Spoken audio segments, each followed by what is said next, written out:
Olá a todas e a todos. O tema de hoje a ser enfrentado se trata da presunção de inocência.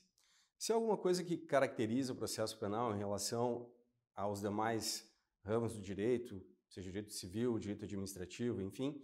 é a presunção de inocência. A presunção de inocência, ela tem algumas raízes teológicas, ela advém de toda uma construção da teologia sobre a doutrina do caminho seguro, e ela aparece no processo penal, aparece na modernidade através dos autores iluministas que acabam apontando para a necessidade de, em caso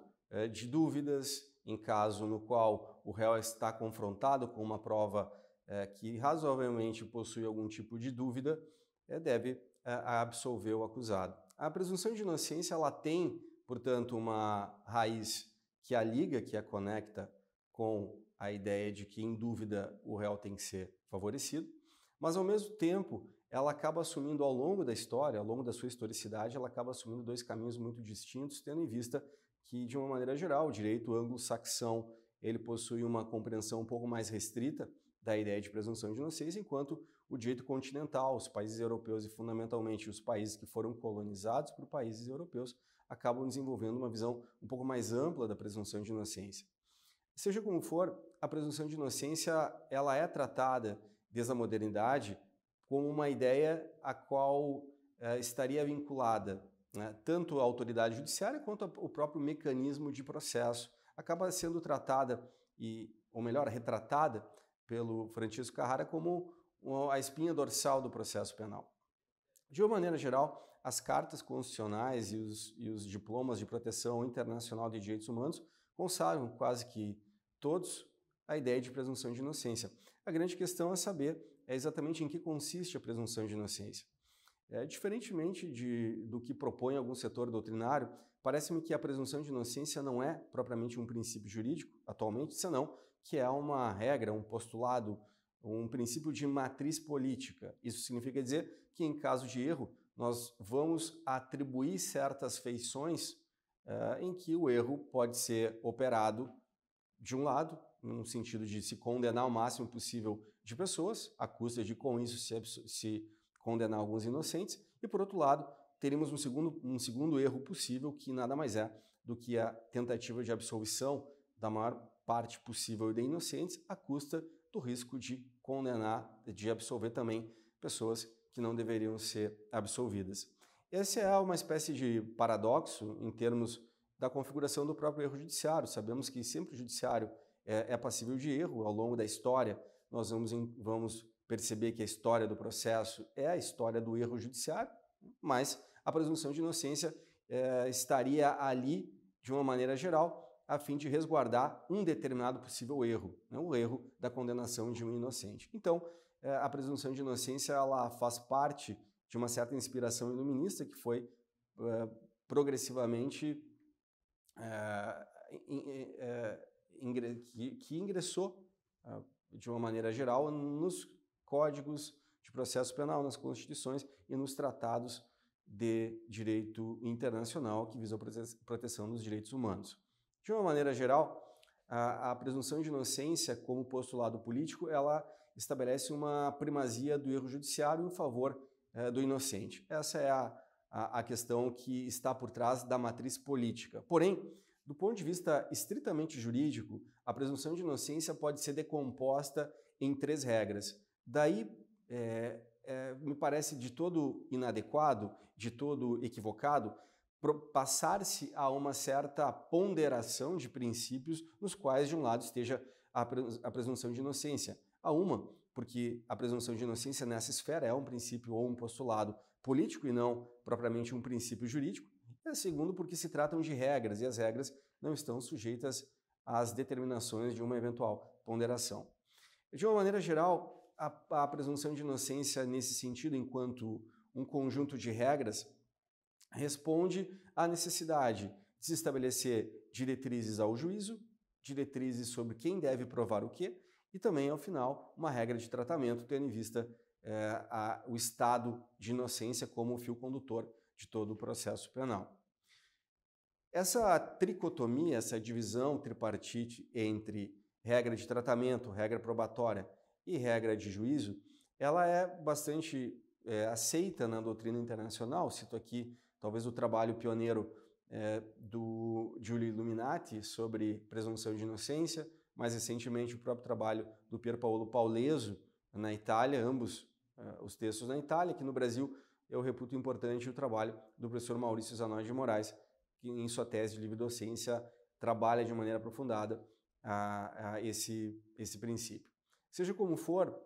ao nós desmembrarmos, ao desfiarmos os nós que configuram o modelo político de presunção de inocência em regras, nós vamos verificar que a primeira regra é a regra de tratamento, que vem recepcionada pela Constituição brasileira, especialmente quando afirma que ninguém poderá ser considerado culpado a não ser a partir de uma sentença penal transitada em julgado.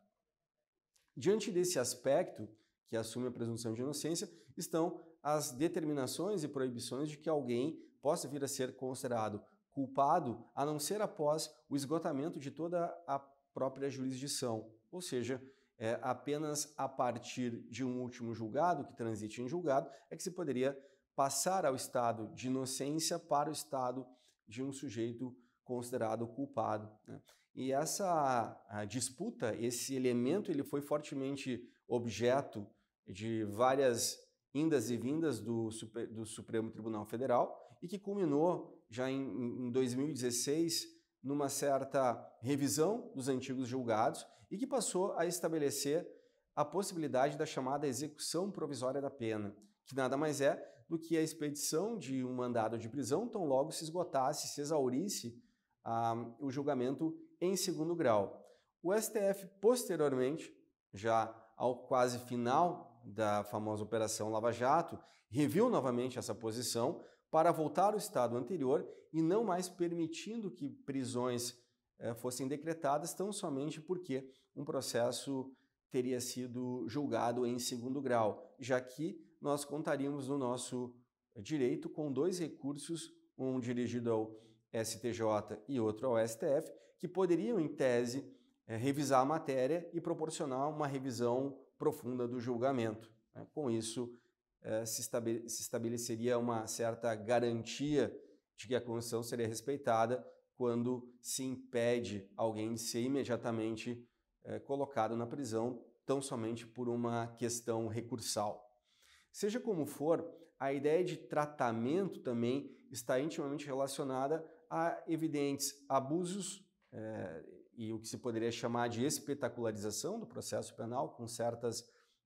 invasões midiáticas, com vazamentos de dados, com vazamentos de imagens e trechos e provas processuais, né? Parece-me que também essa seria uma esfera a ser tutelada pela presunção de inocência. Mas, marcadamente no campo penal, nós vamos encontrar a norma de tratamento que conduz à necessidade de se respeitar o inocente ou se garantir o estado de inocência até o trânsito em julgado, como o elemento central, o elemento nuclear dessa primeira configuração da presunção de inocência como regra de tratamento.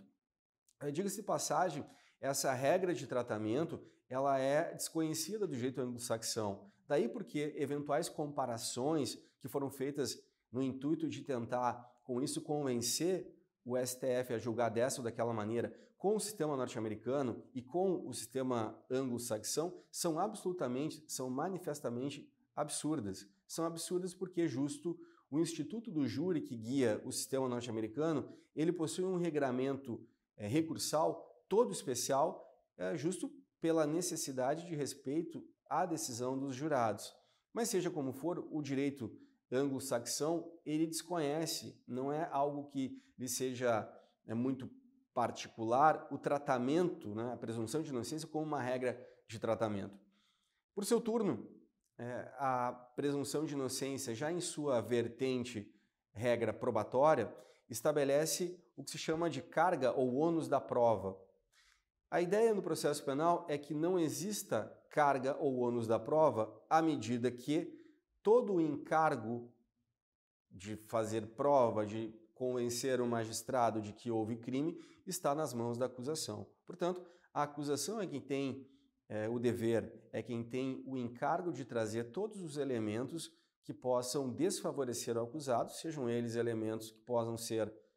vislumbrados como prova processual ou mesmo como elementos que dogmaticamente se afeiçoam ao que a gente chama de teoria do crime, né? Os elementos de tipicidade, de ilicitude e culpabilidade. Nesse campo, a análise da presunção de inocência como uma regra probatória, ela é incompatível com certas modulações, com certas inversões do ônus da prova. Um exemplo que se poderia dar aqui sobre a possível inconstitucionalidade prevista na lei de lavagem de dinheiro, de que o acusado deve demonstrar a licitude do seu patrimônio que tenha sido,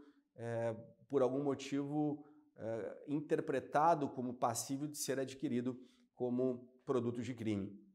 Seja por um lado, em que pese as negativas disso se tratar de uma inversão do ônus da prova, naturalmente que o atual sistema processual penal brasileiro estabelece nessas medidas cautelares uma mesma ideia de prevenção, ou seja, de que haveria um mesmo juiz a julgar esse fato, o que colaboraria para que nós tivéssemos uma certa formação de pré-convicção,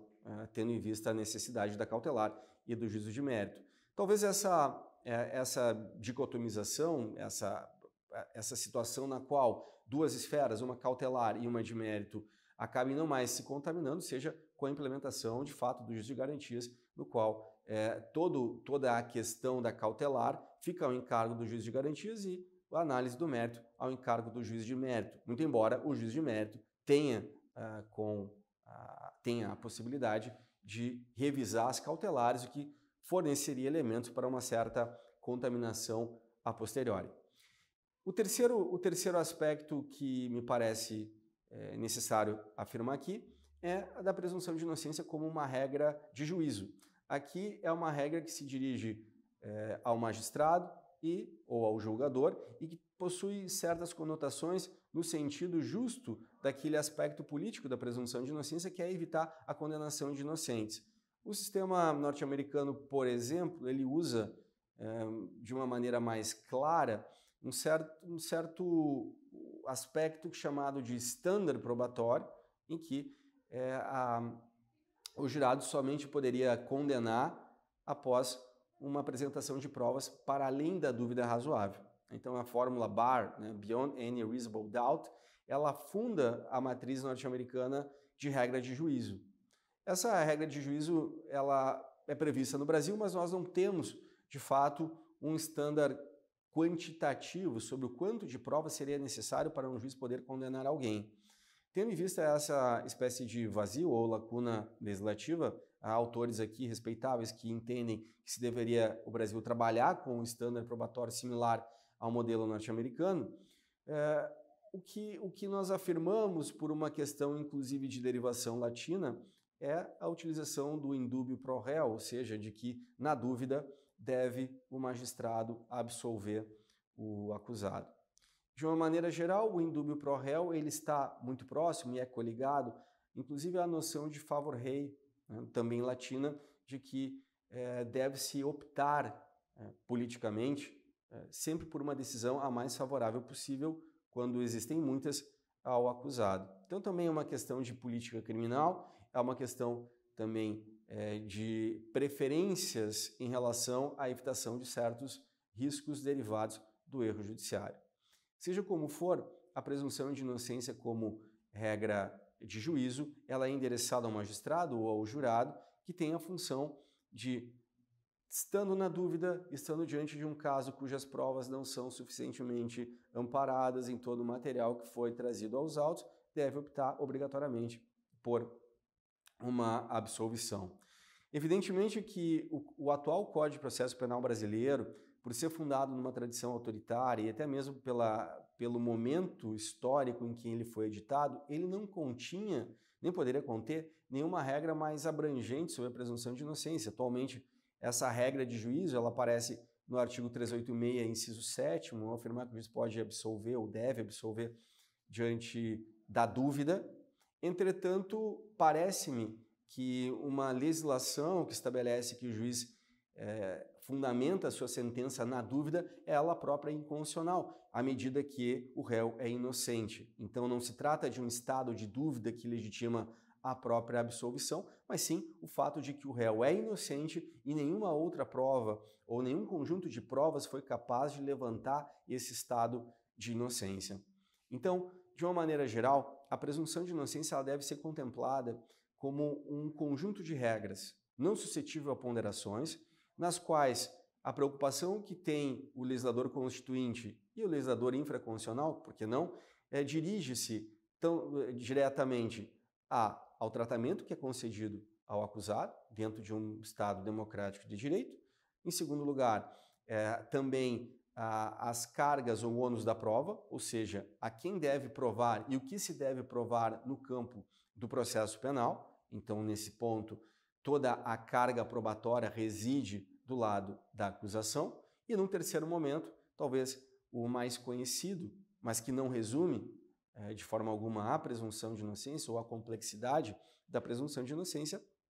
é justamente a norma de juízo, aquela endereçada ao juiz que, em caso de dúvida ou diante de mais de uma norma aplicável ao caso, deve ele